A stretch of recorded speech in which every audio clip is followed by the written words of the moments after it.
The 19-game losing streak is over, but can the Lions compete in back-to-back weeks? Say it again. 19-game losing streak is over. Hey, how are you folks? Jason Horowitz, NFL.com's Pat Kirwan. Glad to be with you on the NFL preview show presented by Tyson Anytizers. And Pat, what does a win do for a team that had been looking for one for so long? Well, I talked to Jim Schwartz about that, and Jim said the first thing I had to do is convince the whole city and everyone in this organization that it's not grounds for a ticket tape parade.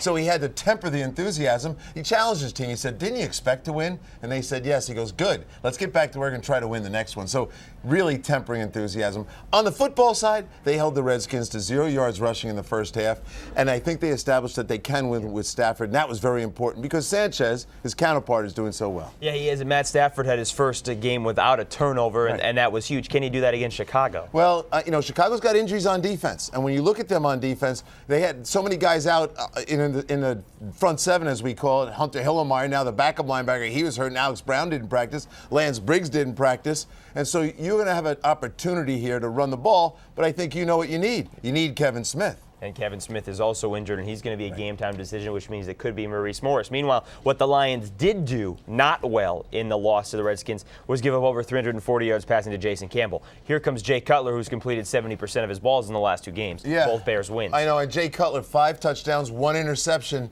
in his last 2 games. So he's on track. I thought after the first game when he played miserably that he went and corrected all those problems. And he's really nurturing Johnny Knox, a lot like he nurtured Eddie Royal before. I think the passing game is how they're going to take on Detroit, and I think you should expect to see 35, 40 passes. What should we expect to see from Matt Forte? Because we haven't seen whatever we're expecting yet. Yeah, you know what? I disagree with you. He was poor the first 2 weeks, but when you go back and look at last week, maybe we're going to see more Matt Forte, the receiver, because he had 27 touches for over 100 yards last week, and I think you're going to see him used differently. Remember this. The first 2 weeks, everyone knew what Matt Forte was, the number one by percentage offensive threat in the league at 35%. So they were stopping him. Now you've got to stop Jay Cutler. I see Forte's production going back up. And the Bears, also defensively, you talked about the injuries there.